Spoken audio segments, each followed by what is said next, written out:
Our next session will address the future of climate injustice. We are again fortunate to have AGS Councilor Carrie Stokes to lead this discussion. Carrie?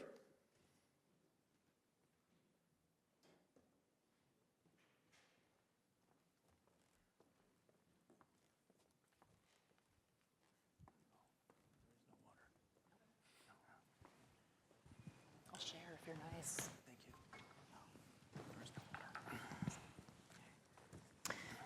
So yesterday I said good afternoon, and now this morning I'm saying good morning to you as we continue to talk about this very important topic of cooperation and conflict in a changing climate. We all know that while climate change is a global phenomenon, its effects are just not felt equally. And those who are the least responsible for causing it are suffering the most. Wealthier nations have more resources to adapt to a changing climate, while poorer countries are struggling to cope with the direct effects, such as rising sea levels, extreme heat, droughts, and flooding. This adaptation gap exacerbates global inequality. Communities in the Amazon and certain places in Africa, Asia, and small island nations face disproportionate impacts. We've been just talking about that yesterday and this morning. The people and the places that are contributing minimally to global emissions are among the most vulnerable to the impacts of this changing climate. For example, indigenous communities in the Amazon often rely directly on natural ecosystems for their livelihoods, and their lands are increasingly being threatened by deforestation and resource extraction. Small island nations in the Pacific and Caribbean faced existential threats from rising sea levels and extreme weather events. In sub-Saharan Africa, shifting rainfall patterns and droughts are threatening food security and water security. South and Southeast Asia, with its densely populated areas, are also experiencing increased extreme weather events, sea level rise, and the loss of biodiversity. These environmental impacts are amplified by social factors, such as rapid urbanization, poverty, and the reliance on climate-sensitive sectors like agriculture and fisheries. From land to water to innovative data applications, our speakers today will share their unique experience with helping to address the impacts of a changing climate. But at the heart of every story and every effort is the people. So I have asked each of our speakers the following question. How does your work relate to the changing climate and the disproportionate impacts it is having on populations around the world? We're going to start first with Duncan Marsh. Duncan is a former director of international climate policy at the Nature Conservancy and also a former negotiator with the State Department on climate change. Then we will hear from Kate Brauman. Kate is the deputy director of the Global Water Security Center based in Tuscaloosa, Alabama at the University of Alabama. Then we will hear from Dan Pisut, who is the climate resilience lead at ESRI, based in California. And finally, we will hear from Denise McKenzie, the managing partner of Place Trust.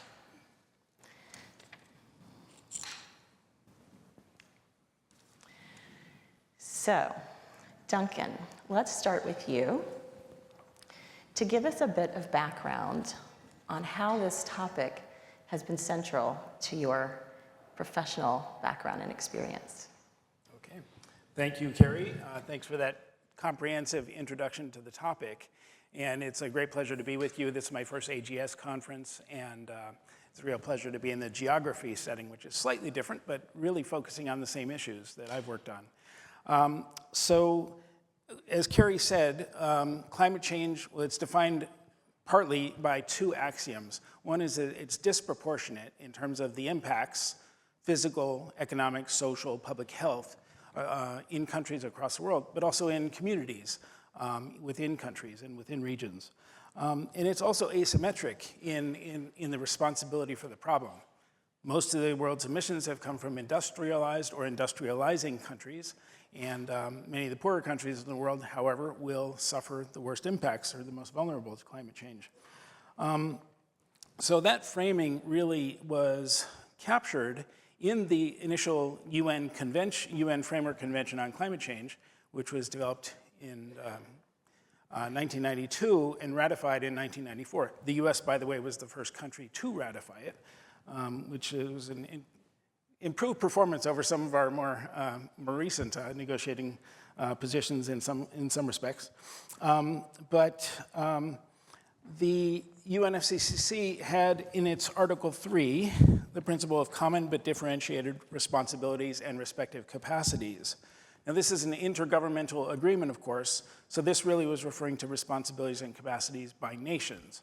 And that principle was applied by grouping countries, and the most prominent of those is developed countries and developing countries. And the principle has guided almost every policy consideration the UNFCCC has taken since. If you go in meeting rooms, you will hear that common but differentiated responsibilities many, many times during the course of a day, typically. However, it's also been contentious, and that's why you hear it so many times, in fact. And it's contentious partly because while developing countries it was agreed developing countries would take the lead early on in the convention itself, and then in the Kyoto Protocol from 1997, they were the ones who made emissions commitments. But developing countries, of course, history is not static, economic development and emissions growth is not static. So those formulations of countries have changed greatly over the decades since, China being an obvious example in its emissions growth. So that led to the Paris architecture, which is a more flexible one and has all countries acting. So that's at the intergovernmental level. In parallel, of course, there have been many interventions to address climate change, and in the land use and forestry sector, I'd like to focus on. Beginning in the mid-90s, there were efforts to use market-based incentives, specifically carbon finance, to finance protection and restoration of forests in tropical forests in developing countries. And so here are the world's tropical forests. There was, throughout these efforts from the mid-90s on, there's been a greater understanding of the importance of and how to incorporate people's, communities' interests in the design of the programs.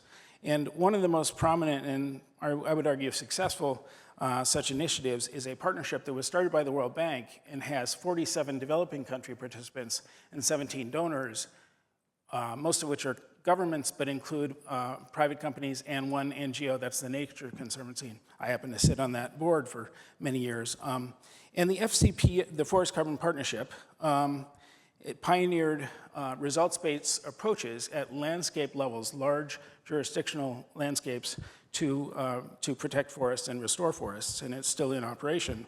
And throughout that process, the understanding of integrating communities was better understood and further refined throughout the process. In the benefit sharing programs, communities were engaged. There was a capacity building program for indigenous peoples, civil society and local communities and women's and youth groups, so they could better understand the challenge, the opportunity, and how they could engage better. So there was a gradual uptake. And then at the governance level in the partnership, there were permanent observer seats for these constituents groups I just mentioned, except for the youths, for both North and South Indigenous peoples, interestingly, and civil society groups. So these principles were incorporated into the FCPF, and these pioneering approaches have spread out to other initiatives as well. And an example is before the FCPF, there was a Climate, Community, and Biodiversity Alliance, which developed similar standards for how communities should be integrated in developing these solutions. So it's clear that in terms of lessons from these efforts, the integration of communities and people's interests are going to be essential to the effectiveness and sustainability of these programs. By sustainability, I mean political and economic and operational sustainability. But at the same time, it is complicating the process because you're bringing different groups and different interests that each of them may have as priorities into the process. And this is true at the UN level, and it's true at operational levels as well within countries. So there are lessons to be learned from there. I think we'll have an opportunity to discuss them later in the talk, and I look forward to that, and hearing what my colleagues say. Thank you. Yeah. Thank you. So Kate, thank you, Duncan. Can you all hear me? Is it on? Raise your hand if you can hear me. No, cannot hear me. Okay, so Kate, we're going to you. All right. Well, I'm going to address this question of disproportionate impacts in two different ways. And I want to start by introducing myself and the organization that I work for, the Global Water Security Center. So with a cooperative agreement with the Department of Defense, we are a pretty brand new baby organization. We've been around for a little over 3 years, really working to translate climate, environment, water information for decision makers at the Department of Defense. So folks like Matt Thorburn, who was up here earlier today. And one of the things that we have found is that similar to the kinds of conversations that happen in technology transition, where you can invent the best widget ever, but that doesn't mean you're going to be successful in the marketplace. There is amazing science and data out there that address climate, that address conflict, that address the connections between them. And we've heard about a lot of that over the last day and a half. Often, that information is really hard to use and interpret, even if it is publicly available. And so what the Global Water Security Center is trying to do is actually think about what does the decision maker need to know, and can we anticipate that question and actually answer that question?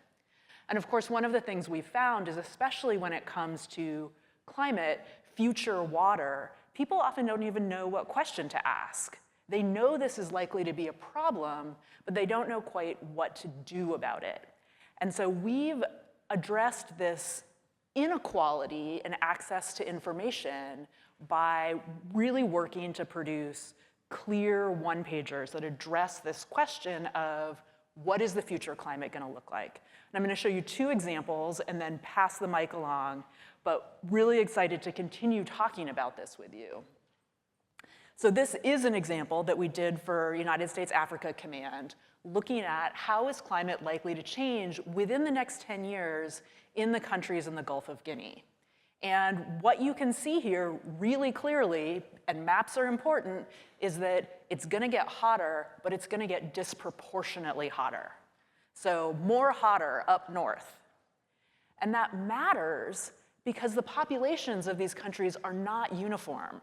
And in fact, the 10th parallel, that line that's highlighted on the map, functionally reflects a divide between predominantly Christian populations in the south and predominantly Muslim populations in the north. And what we've really tried to draw out here is not only are the impacts of climate likely to be disproportionate, but the way that governments respond really matter. There are pathways to impact, and there's excellent literature that shows that when minority groups feel grievances, feel like they are not being treated fairly, that's where you start to see conflict arising. So not necessarily in response to the direct impacts of heat waves or reduced electricity transmission, both of which really matter, but these follow-on impacts of how are you helping me? Are you helping me? And how am I going to respond to that? So here's another example looking at Iraq. And I really like the example of Iraq in this context because in about the next 10 years, we actually don't really expect to see changes in precipitation in Iraq and this part of the Middle East. But there have been really major changes in water. And that's happening because of upstream dam building, primarily in Turkey. And so there's actually much less water coming down through the Tigris and Euphrates rivers into Iraq. And as a result, there's a lot of salty groundwater intrusion. We're seeing really big impacts to water quality in cities like Basra. And it's bad enough that people are starting to protest because people really care about being healthy and having access to clean water. And this is happening in specific places and in specific ways. So I'm gonna stop there, but I'm really excited to continue this conversation with everyone and kind of address how these different kinds of inequalities play out in the real world. Well, thank you.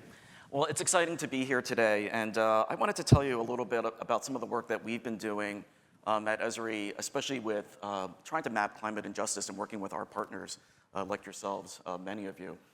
This is a slide that if you've ever been to an Esri conference, you've probably seen Jack Dangerman present it because it's a fundamental to GIS, but I think it's really critical for understanding the impacts of climate. I would say if you're not considering the 3 Ps, people, places, and profits, you don't have the full picture of climate impacts and climate injustice, right? Because you can't understand the sensitivities of populations if you don't understand the people, the adaptive capacities if you don't understand the infrastructure, right? And eventually the economics and the costs that feed into understanding the total risk portfolio. So this is, I think, my favorite slide to really understand. If we're not considering all these things, we're really missing fundamental pieces of it. One of the great things about being at Esri is we get to see that this is being done all over the country, all over the world. People are considering these different components in their projects as they're trying to build more sustainable and more resilient communities. And I just wanted to throw these up there just to give some kudos to people that are doing this work. One of the things that I've been fortunate to lead at Esri is our work with NOAA and the US Global Change Research Program on creating technologies that make this information more readily available. One of those was the Climate Mapping for Resilience and Adaptation portal, which we launched 2 years ago in support of Bill and IRA funding. And this was the first system that integrated all these different types of information, right? We had the exposure information, the environmental information. We had the Justice 40 and CJUST data to identify at-risk or underserved populations. We were mapping native areas, which I don't know how many times I've really ever seen a climate portal with native-specific geographic impacts.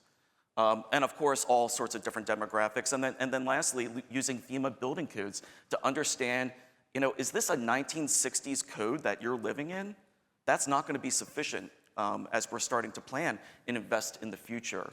So these are the types of applications that we really need to start to be building and doing other similar types of things. The great thing is we've seen that it's a repeatable pattern, and other major organizations around the world are taking this pattern and using it to inform their decisions. One other project that we've been working on, and Carrie and Duncan were both making references to forests and ecosystems. This is work that we've been doing with the USGS and the Nature Conservancy, and that is trying to map ecosystems of the planet, terrestrial, marine, coastal, benthic, whatever. Our terrestrial ecosystems work is done by finding unique combinations of land cover, bioclimate, and landform. Now, landform doesn't really change, but bioclimate sure does change, and land cover is changing rapidly. So we could see our baseline, this is Central America, 2015 World Terrestrial Ecosystems, the shifts in those ecosystems that we are expecting to see by 2050, and the impacts that is going to have potentially on ecotourism, agriculture, food sustainability, things like that. The great thing is, though, we can pull these pieces apart and understand, is it aridity that is driving change? Is it temperature that's driving change, or is it land use practices? And if we can understand those, we can start to mitigate, potentially, some of those impacts on ecosystems. So again, trying to get that holistic picture of what is changing and why things are changing and what we can potentially do about it. So thank you very much. Brilliant.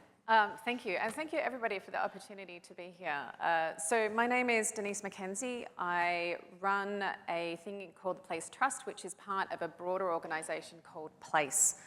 Now, Place is really new. Place is a new type of data institution with a data trust at the core of it. And it was set up really actually very much based on addressing inequity. It was about looking at nations around the world who couldn't get access to the high resolution and quality data that they needed to be responding to things like climate change and to be adapting and to be able to help their nations. So let me tell you a little bit about that.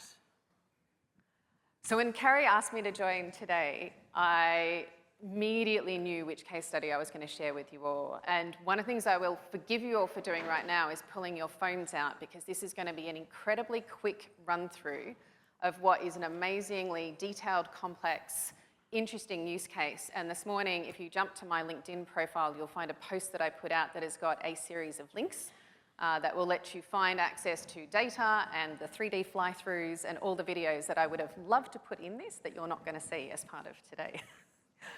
So let me take you 7,500 miles from here into the middle of the Pacific. So sit with that number for a second and realize just how far away this island is.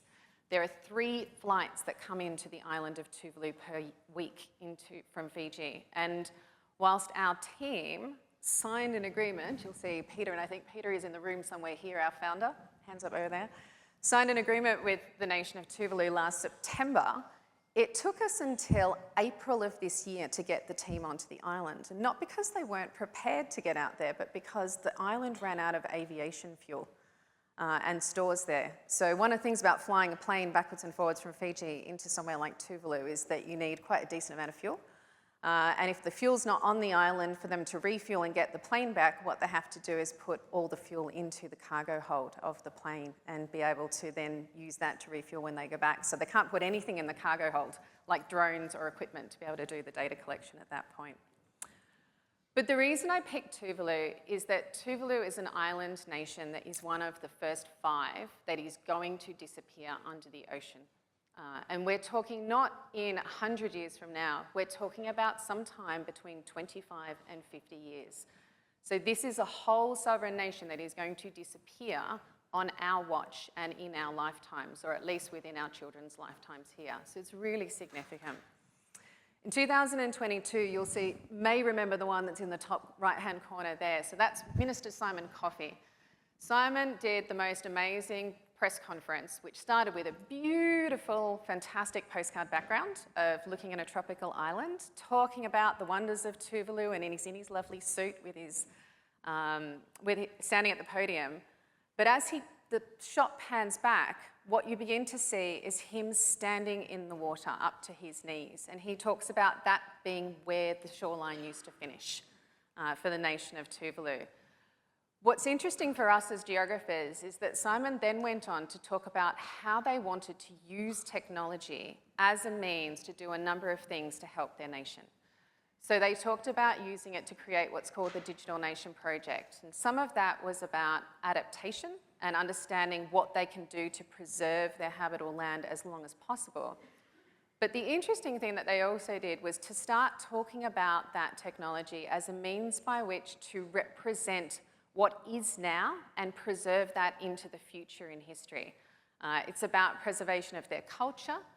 It's about preservation of who they are as a people. And if any of you followed the recent UNGA week where they had the UN Forum on Sea Level Rise, you would have seen the Prime Minister there talking about asking our world to start to look at statehood and nationhood in a very different way, and to look also at digital and technology as means by which to help to maintain that notion of sovereignty and statehood going forwards, even when you don't have habitable land any longer for that society and population to live on. So what data was it? You know, we're all geographers and geospatial people. Everyone wants to know what that is. What Place does is collects high-resolution aerial photography. So you're talking down to kind of 5 and 10 centimetre accurate levels. Using drones typically, so in the case of Tuvalu, that was with drones, it might be planes. For us, it's all about the specification. But really interestingly as well, we collect street view data too. So very much collecting information, looking at the side of buildings. And in this case, you'll see our head of field operations, Frank, there on his moped and motorcycle with the camera on the back. And they got to drive up and down the coastline and beaches, catching the coastline going back in. So why is this important for an island like Tuvalu? Somewhere like Tuvalu, centimetres matter. And whilst you can get good satellite imagery on there, being able to get right down into understanding things at a centimetre level is critical when you're looking at the impacts of climate change for somewhere like Tuvalu. So you'll see in these examples here, one of the really interesting case studies that they wanted to know was where all the freshwater potable storage units were on the course of the island. Now, you know, everyone might not realise, but an island like Tuvalu is reliant entirely on rainwater for its freshwater sources. So if you have a drought, you want to have a good understanding of where your population is and how much water might be available for them to be able to access.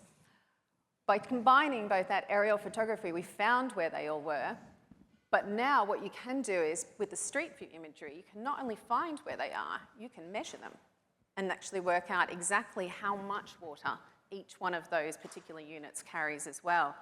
That A, gives them immediately how much they've got, or potentially how much they've got, but equally they can start looking at where their population is distributed across their nation and work out where they need to add more to them as well. Now, this would have been where I would tell you all to pull your phones out and look at that video, because this is a wonderful 3D fly-through that is not in our slides, that you would have been able to have a look. But I think the exciting thing about technology for these sorts of countries now too is that when Place came in and did this data collection, within 1 week, that nation had a 3D digital twin, essentially, of their whole country that they were able to start working with. That's the speed at which the tech allows us to combine these two types of data now. What they've done with that is just continue to ask questions. They ask questions about potable water. They ask questions about the management of their coral reefs up and down the side of their nation. They're looking at where they can improve their solar capacity so they can get off fossil fuels. The questions keep on coming all the way through.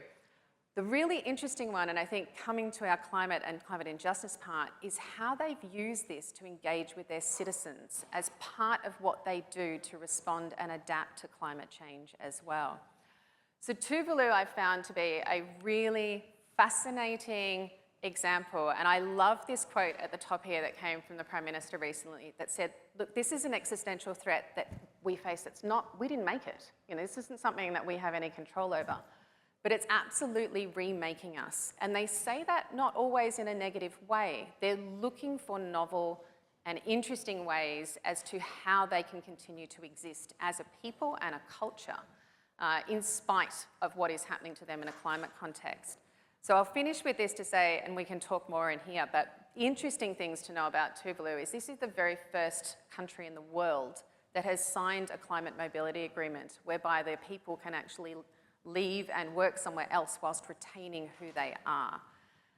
What I will say is interesting about that is, of course, there's a lot of geospatial related elements that go into an agreement like that. So it's with Australia, it's looking now at an agreement that's around how they manage disasters and share information around that. It's looking at policing, it's looking at border protection. So these are all things that require geospatial to help them in managing that agreement with Australia. But I'll leave you with a couple of questions then. Can a sovereign nation continue to exist with no habitable land above water?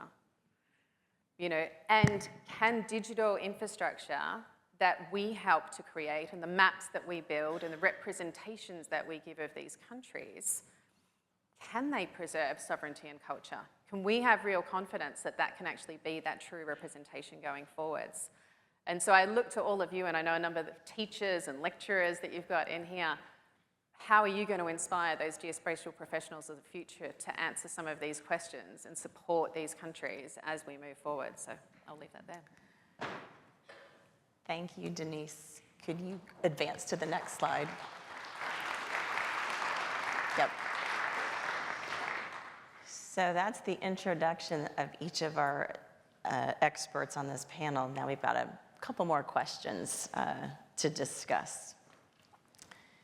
I'm going to come back to Duncan and ask you Since working on the Kyoto Protocol that was adopted in 1997, you have worked on many climate agreements and partnerships.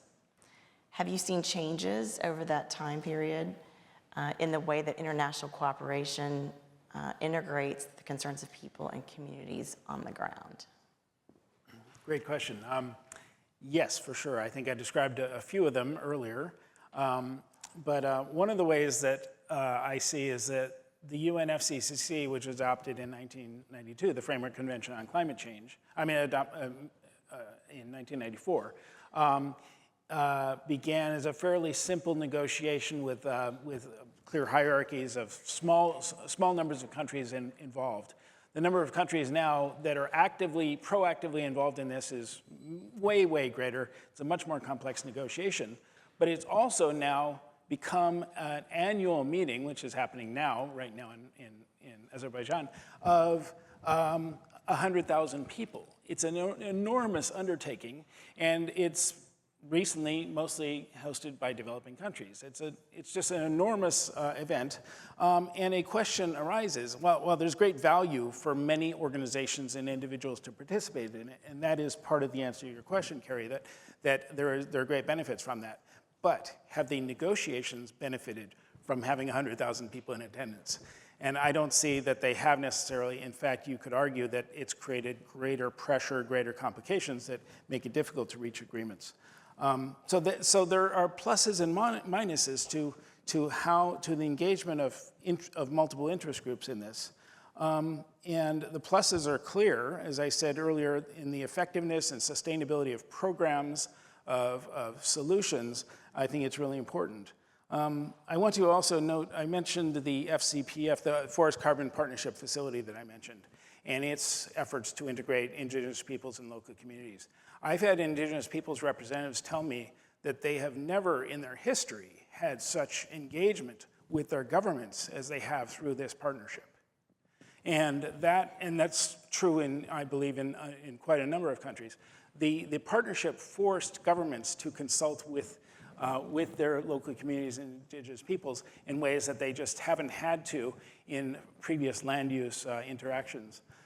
So that is a very wide lasting effect. In Costa Rica today, every intervention by government into indigenous territory has to be preceded by consultation and mediation efforts before they can take actions. And I think we're seeing similar sorts of movements in other countries as well. So those are clear differences we're seeing at country level. And can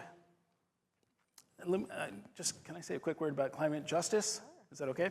All right, good. So climate justice, or injustice, as this particular panel is framed, is I think it varies, the concept and definition very widely depending on what scale you are considering this problem. If you are used to looking at it within environmental justice, which is more typically a local and regional framing, you may arrive at one understanding of it and one set of solutions.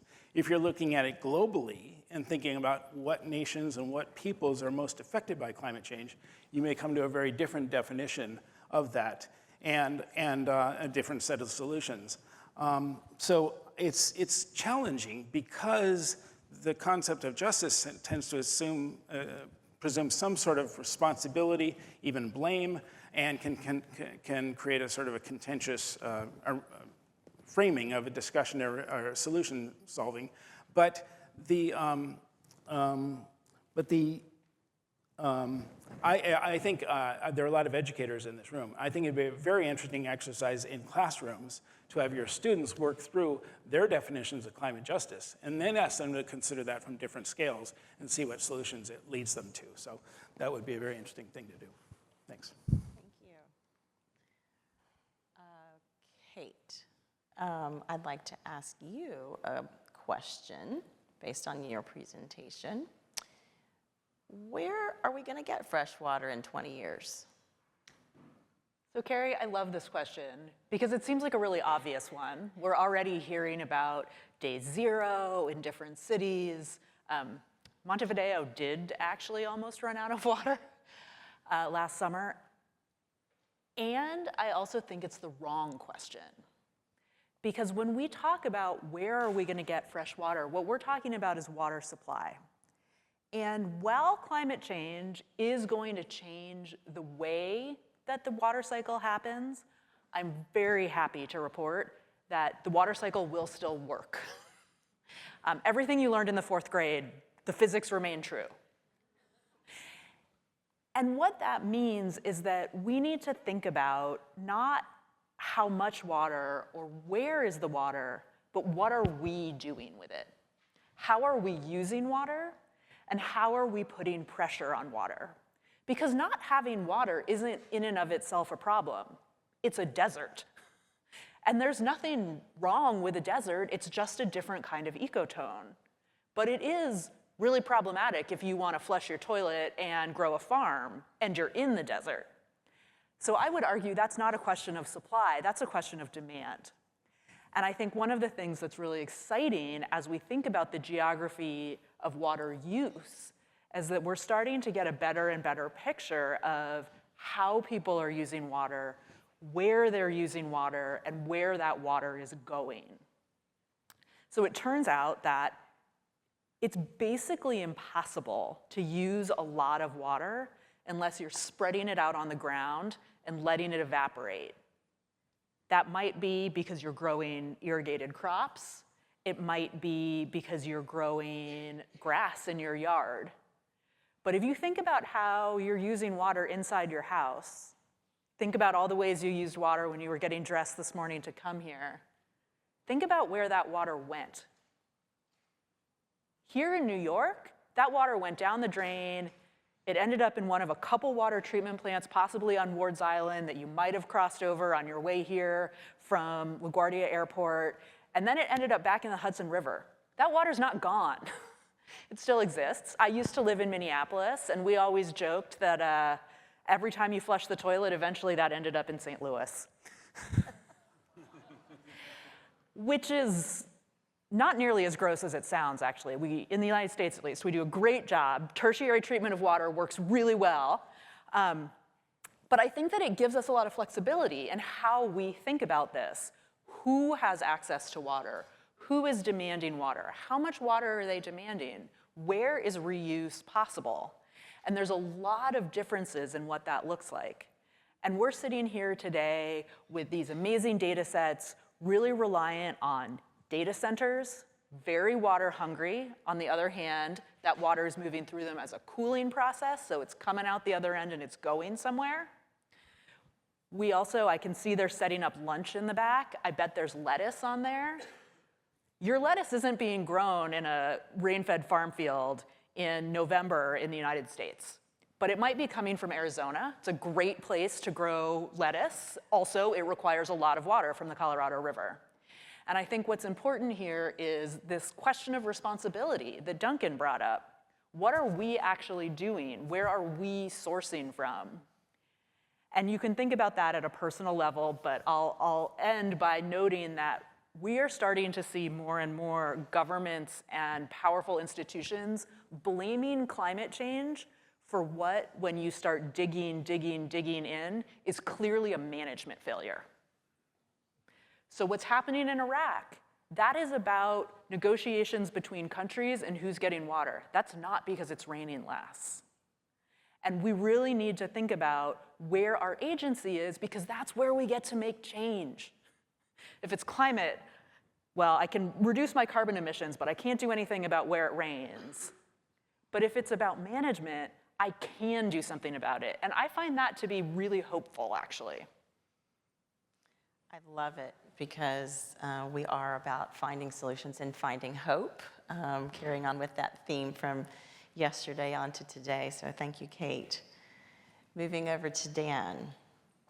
Can you give us an example of how people are currently using this integrated data approach that you described, and how might it be affecting their decisions?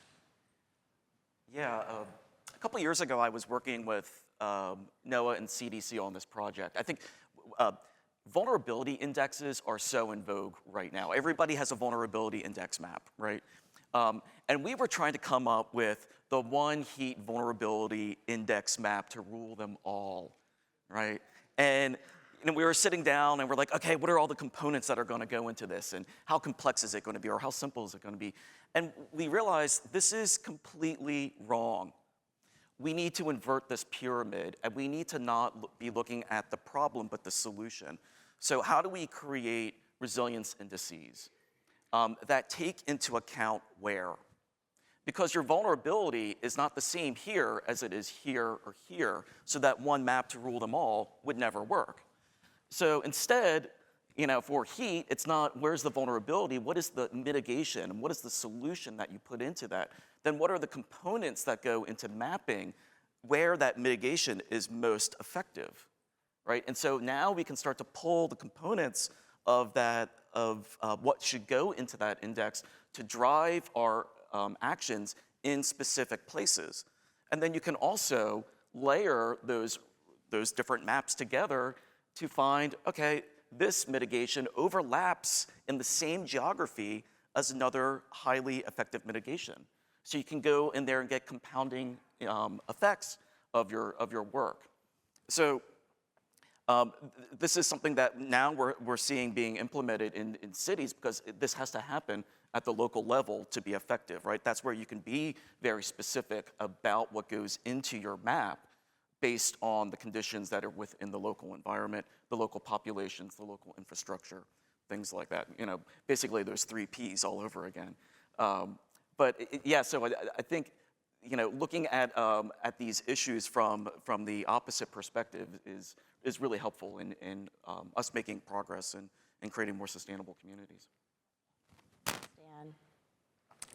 Denise, how does this example of Tuvalu that you described so well, how does it serve as a model for other countries, and particularly small island nations? It's been amazing to learn about this agreement, the first ever in place, of one country that could be accepted as perhaps climate refugees to another country. But how might that be an example to learn from for other countries? Yeah, so I think that's a really interesting question. Island nations generally have an awful lot of things that they share in common about the vulnerabilities that they experience and also the benefits that they have in that. So I think there is quite a lot about how Tuvalu have gone about thinking in their way through the climate response. I think the interesting thing for me with Tuvalu is, I guess, much of what we've heard in the last 2 days is frightening doom and gloom, really. We're incredibly brilliant in this sector at measuring and monitoring how bad the problem is and sharing that situation. What I like about Tuvalu, and where I think they're a really amazing role model, is going, well, look, yeah, we can't do anything about that now. We don't have the agency to change that at a large scale. So what can we do, and what agency do we have? And I think the interesting thing for us as geographers in that is how novel they're approaching the use of digital technologies to do that. But I think also extending that out, how they've reached out to the broader community in the world and realized the value of collaboration and partnership in helping realize those new ideas as well. One of the things that I'll extend out of the place model that I didn't really get into today is that around place, there is also a whole group of what we would describe as trusted members of place that are not, so it's not just Tuvalu that's working with that data and trying to work out how to adapt to climate change and how to represent their nation. But actually, once that data goes to Tuvalu, it also sits in the place trust. And they really saw the value very, very quickly of making that data available to many, many other smart people around the world to help them see their problems and see their challenges in different ways. And that means that at the moment that data came into the trust, Esri's working with it and has done a huge amount kind of looking at places like Tuvalu. I know Budu's here from Oak Ridge, who's another member of ours. So what I would encourage is, if you're actually from one of those organisations that wants to look into some of those challenges for small island states, join with them, and be part of that collaboration, and I think and join in there, because I think that's the model that Tuvalu is trying to show at the moment, is they kind of can't do it by themselves. They really have to be part of a bigger conversation in the world, and I think that's the sort of to me, they're a bit of a shining light in amongst the small island nations at the moment in how they want to approach that in a positive way going forwards. Great.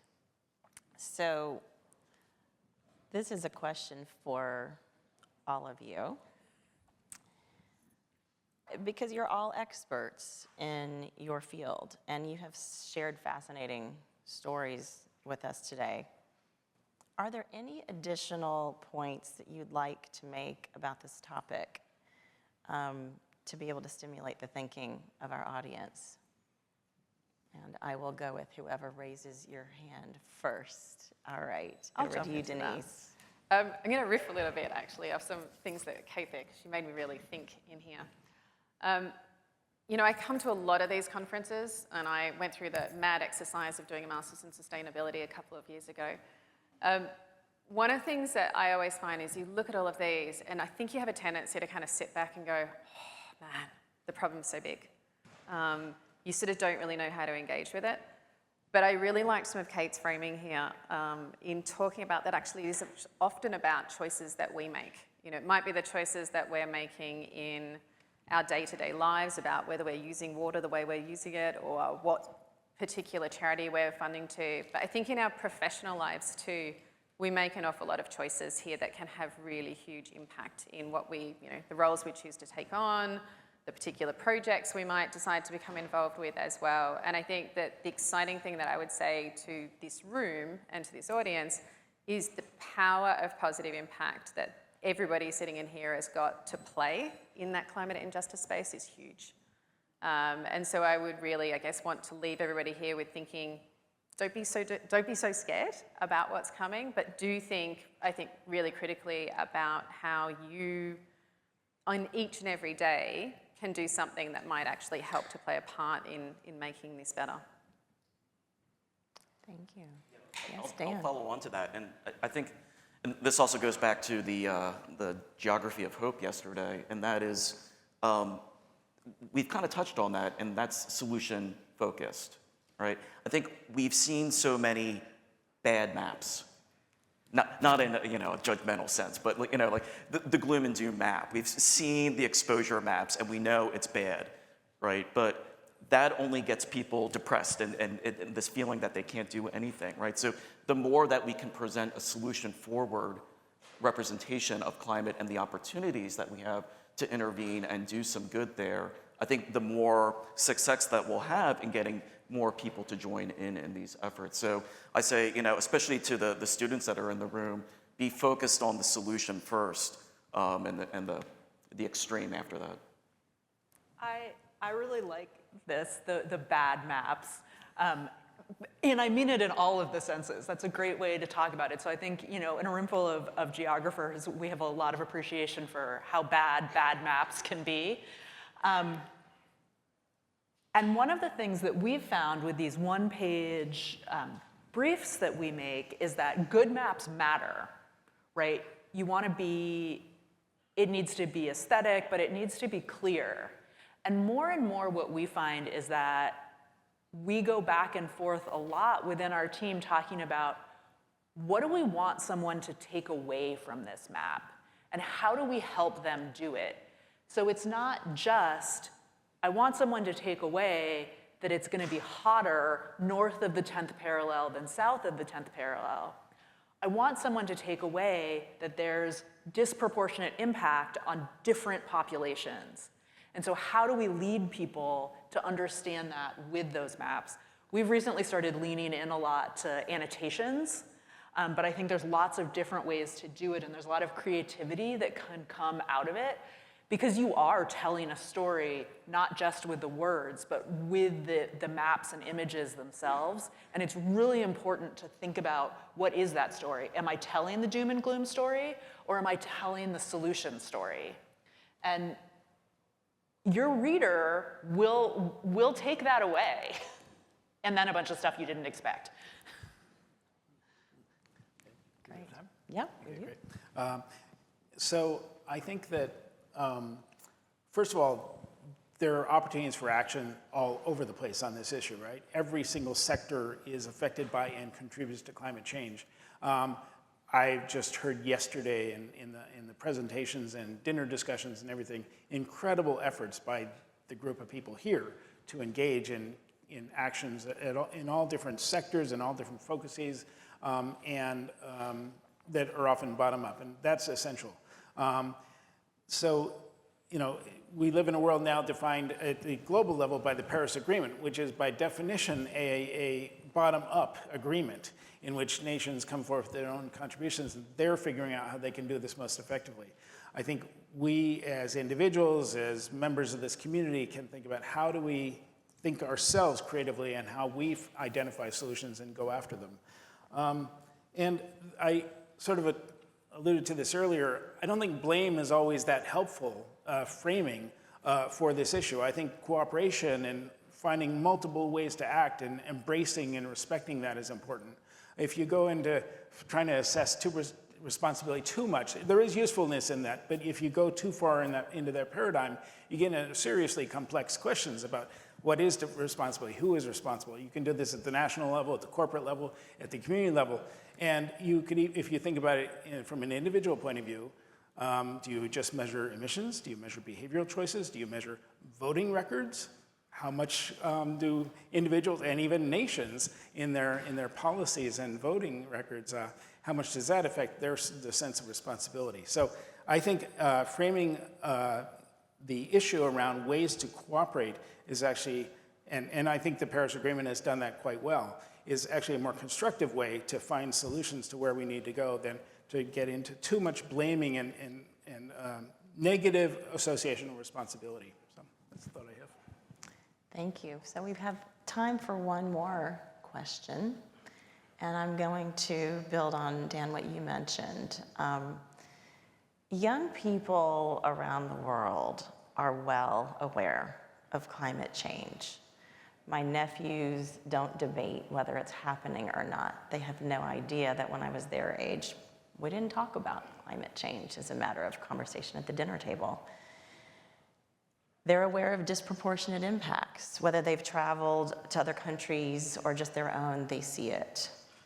So my question is, what advice would you offer to young people who want to get involved with a solution-oriented focus? Man, I have to start. Okay, well, it's probably helpful. I've got 2 teenagers, so this is a conversation piece in my house.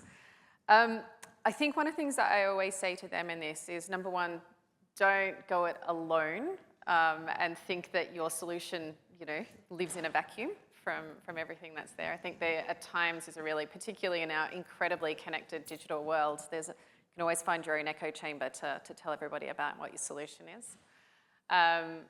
So I think I would definitely say that there's strength in numbers and there's always strength in learning from others in there. And I think that goes both ways. I think that's both young people. I think that's maybe for some of us who are a bit older at times, you need to remember that those young people bring a very useful perspective sometimes that we haven't got.